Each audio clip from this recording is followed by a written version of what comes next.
Dami Yan. nagse-set up sa'yo, Louie. Good morning po. Ngayon po ay pinadalan tayo ng ating Panginoon ng isa na namang kapatid natin sa ating pananampalataya. Walang iba kung hindi si Louie Barrientos. Palakpakan natin. Louie, Amen. Good morning mga kapatid. Good morning mga ka-brothers. Today, the title of my short message is all about discipline of worship. Medyo pagpasensya nyo na ako dahil kabubunot ko lang ng ngipin ko kahapon. Medyo nabubulol-bulol ng konti dahil namamaga pa po. But by the way, papakilala po muna ako. No? I'm Louie Barrientos.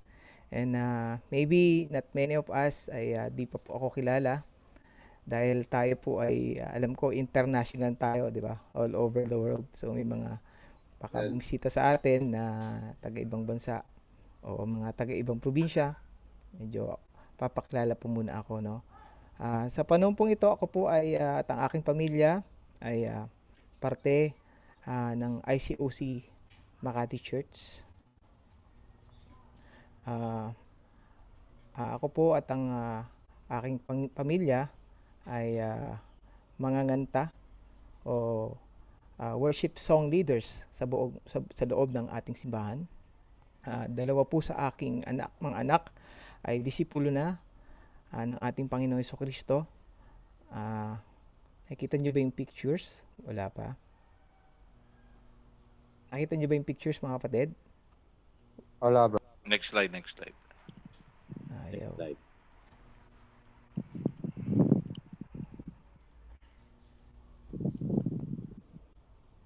Wait. Bro, ang ganda, oh. Tayo namin, bro. Para magkakapatid lang. Oo.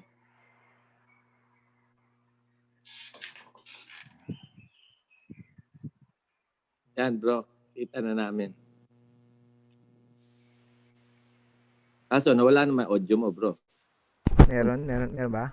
Yan, meron. Ito na lang po. May Christmas tree na sa likod.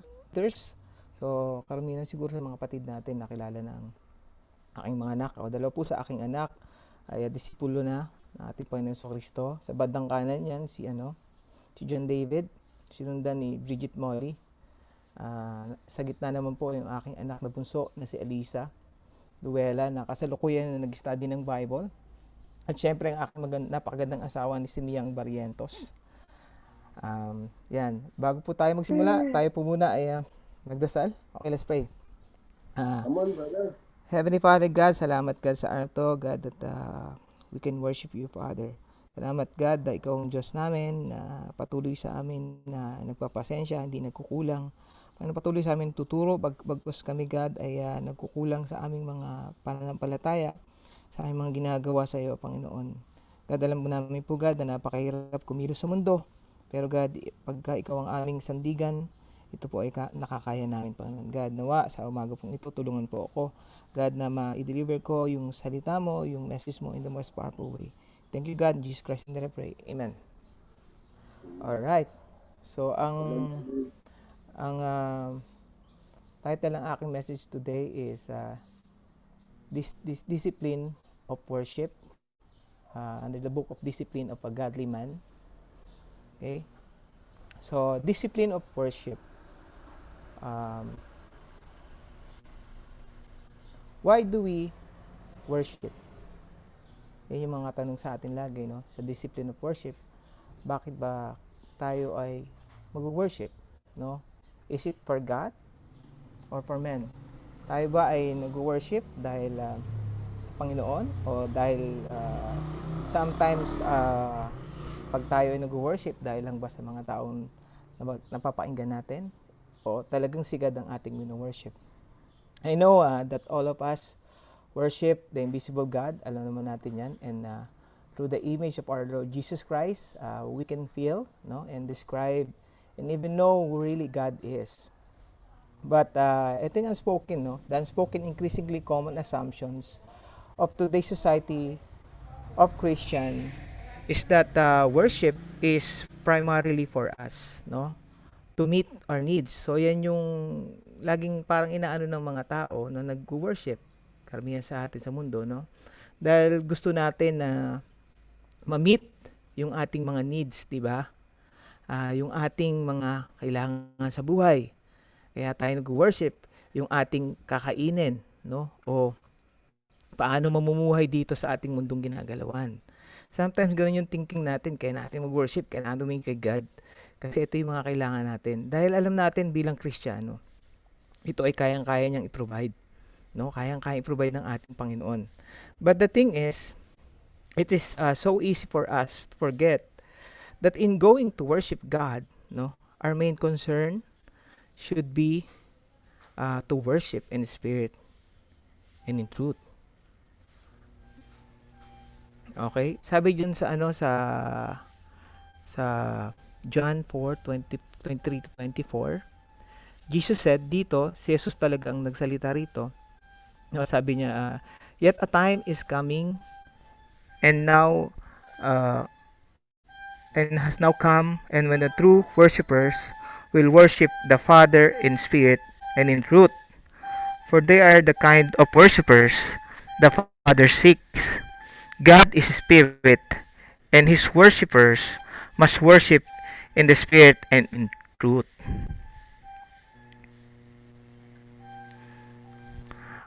Ito pala ang gustong paraan ng ating Panginoon, no? Paano tayo dapat mag-worship sa Kanya.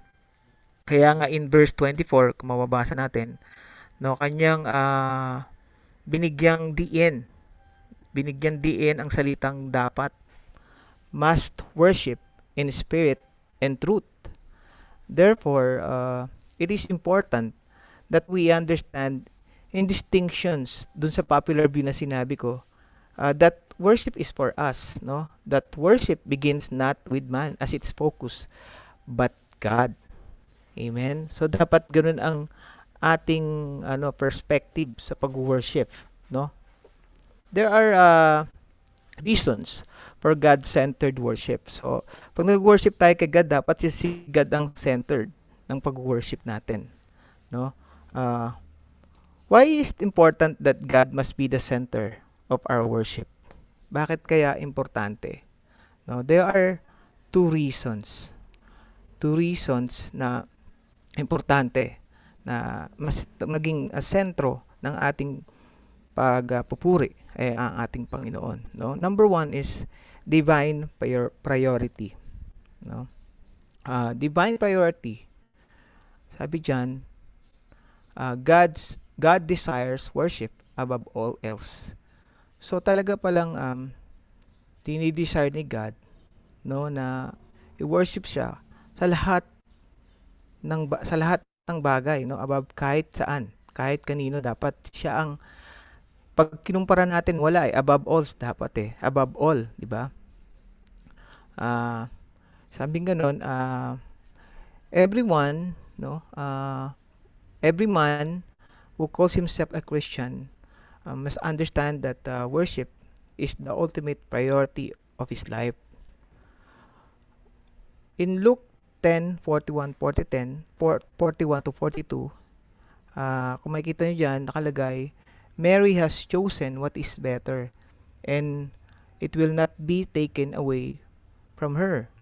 So, bakit kaya mas maganda yung ginawa ni Mary kaysa kay Martha? Kasi yan kasi yung panahon na nagsisilbi si Martha, no? Worship is what God wants from you and from me in Luke 10:41 to 42. No? Mary has chosen what is better, and it will not be taken away from her.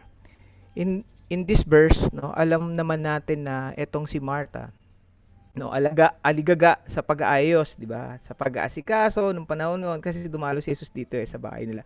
At sa pagsilbi sa mga disciples nung panahon na yon, or maybe si Martha pagod na siya kasi sa lahat kasi siya lahat siguro gumagawa di ba? Pero bakit mas mahalaga ang ginawa ni Mary kaysa kay Martha? I believe Mary did the right thing when she desires Jesus more than anything else. No? Ang sarap isipin no? Ang sarap gunitain, no? But do we have a heart like that, mga kapatid? Are we wanting or desiring to give our whole life for God? Or half lang kasi may kailangan pa akong accomplish sa buhay ko? You know, worship in the Old Testament reveals God's mind on worship priority. Maraming nababasulat sa Old Testament, katulad sa Book of Exodus, no? 25 chapters talks about divine worship, no? And in the Book of Psalms there are spectacular 150 worship hymnal, no? You know, mga kapatid, divine worship has been always the sustenance and the priority of the believing souls. Tayo yun, di ba? Walang kwenta ang buhay if we don't have our Creator. Di ba? Gone after the wind, sabi nga ni King Solomon. No? And the other one is divine presence. No? The other reasons we ought to worship is the promise of God's presence. So, talagang alam natin pag nag-worship tayo, dahil alam natin si God, nandyan siya, di ba? Mababasa natin yan sa Hebrews 13:5 tsaka sa Matthew 18:20. We all know God is everywhere, di ba? He is omnipresent and that He has promised us. He promised us that keeps our lives free from the love. Sabi dun sa Hebrews 13:5, no? Keep your lives free from the love of money and be content with what you have, no? Because God has said, "Never will I leave you, never will I forsake you." Grabe yung sinasabi dito sa Hebrews, no? So, wina-warn tayo ni God kasi sometimes we have different kind of worship. Sometimes people worship money. Sometimes we worship your own self. Sometimes we worship minsan yung sex or minsan babae.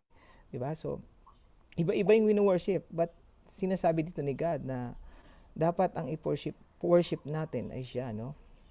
God is reminding us that He has everything, no? Si God, meron siya lahat nun, no? Sabi nga niya, worship money, then you will have nothing. No? Worship God, then you gain God presence. So, yun yung sinasabi sa divine presence. Dapat yun ang focus natin pag nag-worship tayo. Wala tayong ibang iniisip. Sabi nga sa Matthew 18 verse 20, for where 2 or 3 gather in my name, there I am with them. Which means that His presence is with us in very special way when we assemble to focus in worshiping Him. Ang kailangan ng Panginoon, no, lalo na this coming Sunday worship natin, He desires our praise. But we worship, dinidesire niya yung worship, yung praise, but do we worship as He desires? Yun pala yun. So gusto ng Panginoon na mapuri natin siya ngayon. But dinidesire ba natin na mapuri natin ang ating Panginoon? No? So, dito naman, itakil naman natin yung isa pa, yung doing God-centered worship. No? Diyan, nakalagay, worship begins in our hearts, not on our lips. So, sa puso talaga ang pag-worship, wala sa bibig. Meron dalawang klase dyan, no, sinasabi, no, internal preparation of heart and worship in spirit and in truth. Share lang ako konti. I have been in the worship song leading ministry for quite so long. And if there is one thing I have learned in worship song leading ministry, I've learned that worship does not happen, no, agad-agad. Kasi marami siya. Kailangan, worship requires careful preparation. No? And mahalaga doon talaga lagi, yung worship begins in our hearts, not on our lips. No? So number 1 dyan, yung internal preparation of heart. So, importante itong internal preparation ng heart. No? Each worshiper carries the responsibility for the personal preparation of her heart, no? If God calls us to worship Him in spirit and in truth, yun nga ang gusto ni God na worship natin siya in spirit and truth, then we must constantly ask question about the state of our spirit and readiness of our hearts. Dapat yun lagi. So ano ba yung sitwasyon ng puso ko ngayon bago ko mag-worship kay God? Ready ba yung heart ko? O marami akong ginagawa? Alala ko, i-share ko lang, no? Ito, struggle ko dati itong internal preparation of the heart.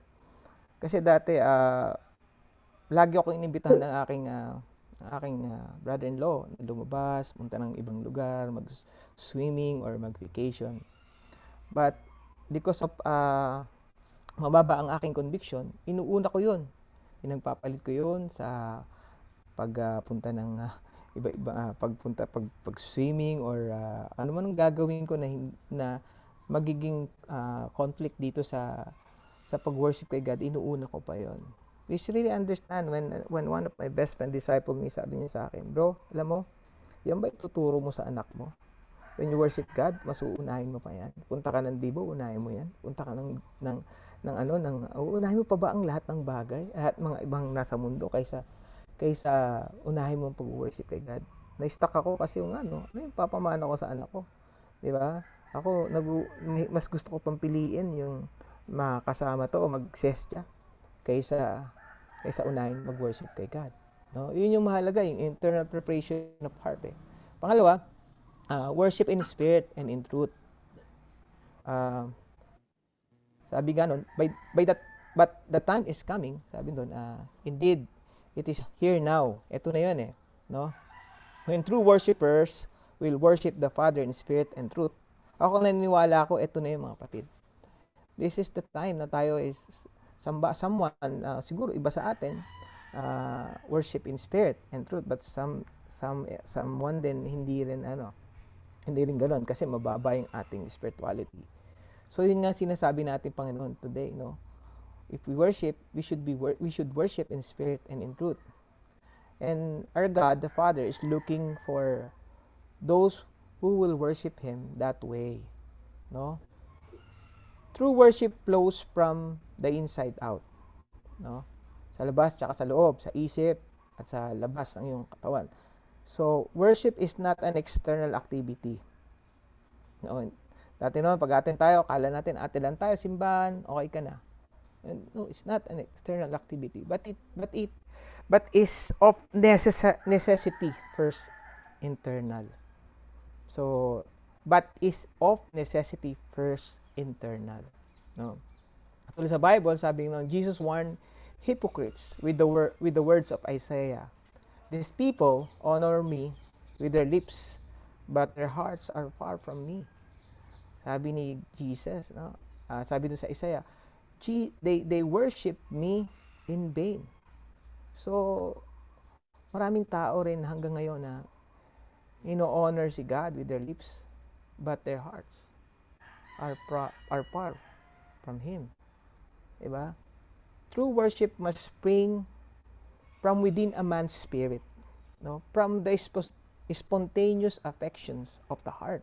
No? Dapat daw dun, in the spring, from within man's spirit. Ibig sabihin, sa loob ng kaguturan mo. Dapat doon ang gagaling yung spirit ng pagpe-praise mo kay God. As it did so regularly from the heart of David. So yung nabasa ko, no? Sa Psalms 130, sa Psalms of, nakalagay doon sabi doon, I wait for the Lord, my soul waits. And in His word, I put my hope. My soul waits for the Lord. More than watchmen wait for the morning. Grabe. More than watchmen wait for the morning. Grabe. Ganun ang pag-worship ni God, no? Hindi pa misikat ang araw, no? Talagang kahit yung uunahan ko sila basta mag-worship ako kay God, no? My soul waits, sabi niya, no?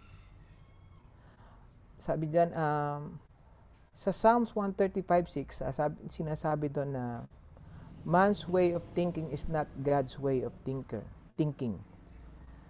In order to worship in truth, we must know the truth which is found in the Bible. No? We must continually renew our minds to the Word of God by spending time studying every day. Romans 12:2. When our minds are renewed to what He says in truth and not the world, we will be able to come to Him and worship Him in Spirit and in truth. Amen? So, dito, meron akong sinama na 7 ways to express worship. No, in Greek word lahat ito mga kapatid. So, pwede nyo na lang ding i-search pero ayan naman din yung mga meaning, no. Unahin natin yung kasi for some, alam ko, expressing themselves in worship can be uncomfortable, no. Especially if they are yung mga new Christians, no.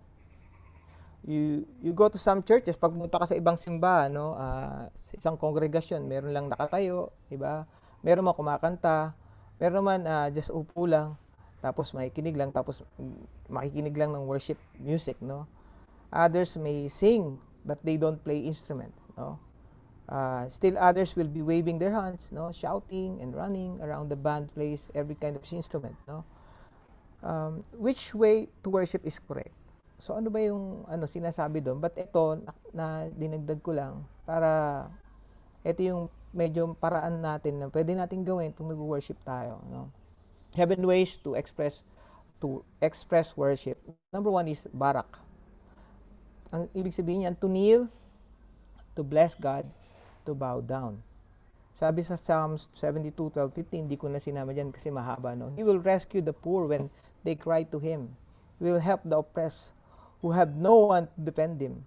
Long live the King. May the gold of Sheba given to Him. May the people always pray for Him and bless Him all day long. Barak means to bow down or kneel before the Lord. It communicates that the Lord holds a place of importance and help us remember just how great He is. Barak is not done out of begging attitude, but rather an expectant attitude, no? Because the Lord is more than willing and able to move on our behalf, no? Yung pala ang barak, no? Hindi yung ginagawa na may begging attitude, but rather than expectant attitude. Okay, number 2, halal, no? Parang napapakinggan natin tong halal na to, no? Parang narinig ko na to. Sabi doon, to be clear, to shine, to boast, to show, to rave, to celebrate, to be clamorously foolish, no? David appointed the following Levites to lead the people in worship before the ark of the Lord. Sinasabi sa Chronicles 16:14, no? Halal appears more than 100 times in the Old Testament. It translates as to shine, boast, rave about, celebrate, or even to be clamorously foolish.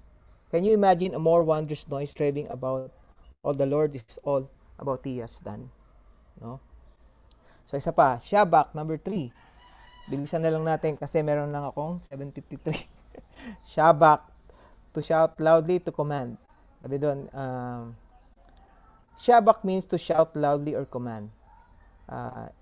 Of course, it isn't simply about being loud. It is focused to worship the Lord with one's whole being. Number 4, tehila, to sing praises, singing out of spirit spontaneously. Tehila means to sing, unrehearse, unplanned praises to the Lord. It includes adding words to an existing song or even singing in the spirit to the Lord. No? Number 5, tauda, extending hands, acting out of thanksgiving for what He has or will be done. Tauda is a type of worship that includes extending your hands or raising them in thanksgiving for something that has been done or will be done. No? Yada, extending the hands vigorously. Siya na kayo, biglang may dumada. Okay. Yada means Yada means extending the hands vigorously, no? Number 7, samar, no? Zamar, siya ng mga kapatid sa ating nandito po kasi ako sa labas ng gate. may mga biglang sumisigaw na Shopee. Okay. Zamar, to touch the string, to make music with instrument, mostly rejoicing.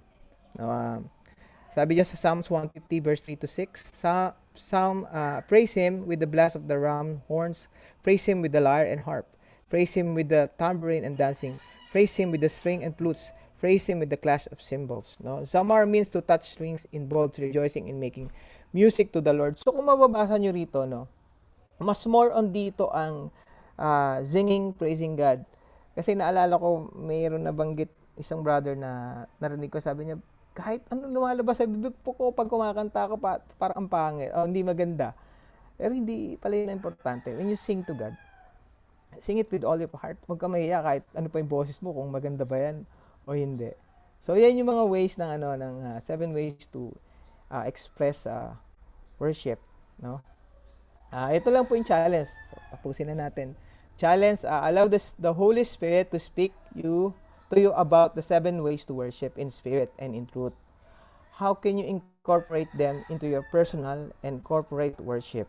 No, remember, praising God is to be on our lips or spoken, Isaiah 57:19, and we are to do it continually as in sacrifice. No, God's promises that we praise and worship Him. He inhabits those praises and gives us strength to defeat our enemy. So talagang isa sa mga pinakamagandang habits yan kasi nadidefeat natin yung ating enemy. Okay?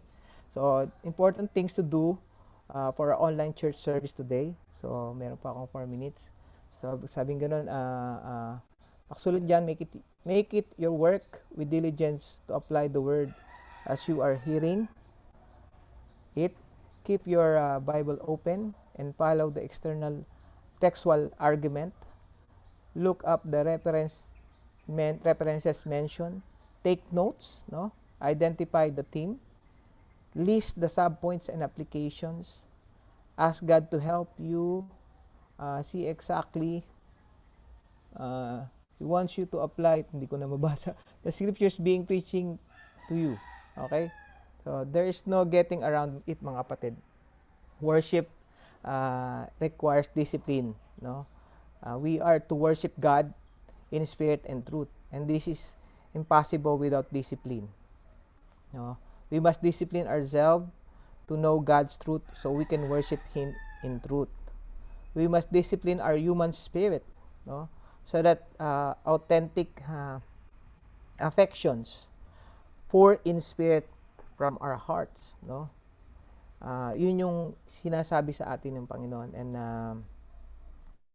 we must discipline ourselves in preparation to God's glory.